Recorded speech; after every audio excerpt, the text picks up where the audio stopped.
Hey everyone, the interface we're evaluating today is Spotify, a popular music streaming platform where users can listen to music, podcasts, and audiobooks. For this critique, we are focusing on the task of creating and sharing a playlist, since it's something many users do regularly. I'll be walking through the first two subtasks, which is navigating to the playlist area, as well as the creation and naming of a playlist. All right, now, since my goal is to create a new playlist, the first place I naturally look at is the left side of the screen under Your Library. This works well because it matches how people already think about their own music collections in real life, which ties into heuristic 2, matching the system's users to their expectations. So now, looking at this large plus symbol next to create, it's immediately clear that I'm about to make something. So when I hover to it and click playlist, it's immediately clear that it takes me straight to this page where I can now see the playlist title and also see the familiar layout to the main screen. That makes it obvious that the playlist has been created, which supports visibility of system status, or heuristic 1, as I don't have to wonder if my action of clicking the playlist creation button even worked in the first place. So now note, looking at this layout, you can see that its color palette is consistent with the rest of Spotify, so the transition felt familiar. However, because the interface uses a lot of dark gradients, some elements blend together, like this here with the image as well as the background, which makes it less clear as to what's interactive versus purely decorative design. For example, I can directly click on the playlist title to rename it. So I'm gonna name it Music 1. But since it was only interactive because I knew it would be a lot more difficult for new users who had no idea this was interactive to begin with, as there's no edit or change button. Overall, for these first two steps, Spotify makes it somewhat easy to get started by surfacing actions clearly and guiding users forward.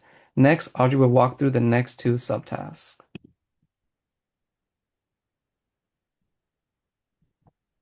Okay, in these next two subtasks, I'll be searching for and adding songs to the playlist, as well as reviewing and organizing the playlist, like moving songs around and editing. So I'm looking to add some more songs to the playlist, and I'll start with searching up Lady Gaga in the search bar and add songs that I like. This first song is unfamiliar to me, so I'm going to play a snippet of it and see if I like it. I noticed that the specific song is grayed out compared to the others, and the song title is in green. This uses heuristic 1, visibility of system status, confirming to me that this specific song is in use. I'll add it to the playlist. So there's a confirmation that it was added to Music 101 at the bottom. This is good feedback for me to make sure that my intended action went through. I also want to reorganize this playlist so that it makes sense to me. I'm going to take ET and I'm going to put it into the 5th position. I'll click and drag it with my mouse, and then this green line tells me where it's going to be positioned as I move it. I'm using direct manipulation of the interface to complete my task. When I also want to search for new songs, I don't have to insert the entire artist name or song name to find what I want. Autocomplete and frequently visited items utilizes heuristic 7, flexibility and efficiency of use, which allows me to save time and find what I need.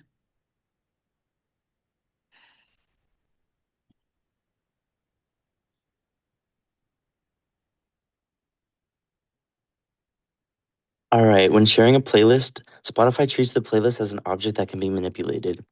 Clicking the three dots opens a drop-down menu with several options, including sharing at the top. So right here, sharing at the top. If I click this, it gives options to share in chat messages and through social media. By clicking the messages and typing in a contact, I can send that playlist to anybody. This supports heuristic 3 user control and freedom, since users can choose how they want to share. The icons also act as a feed forward, helping reduce the gulf of execution by showing what will happen before clicking. However, hiding actions behind this menu could also increase the gulf for new users who might not immediately know where to look.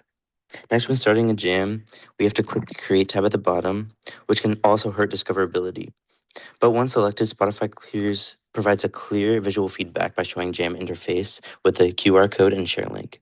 This demonstrates heuristic 1, visibility of system status, reducing the gulf of evaluation because it's clear the jam is active. Overall, Spotify does a good job supporting social listening through clear visual feedback and flexible control. However, making key social actions more visible could further reduce the gulf of execution and improve discoverability for new users. Thank you.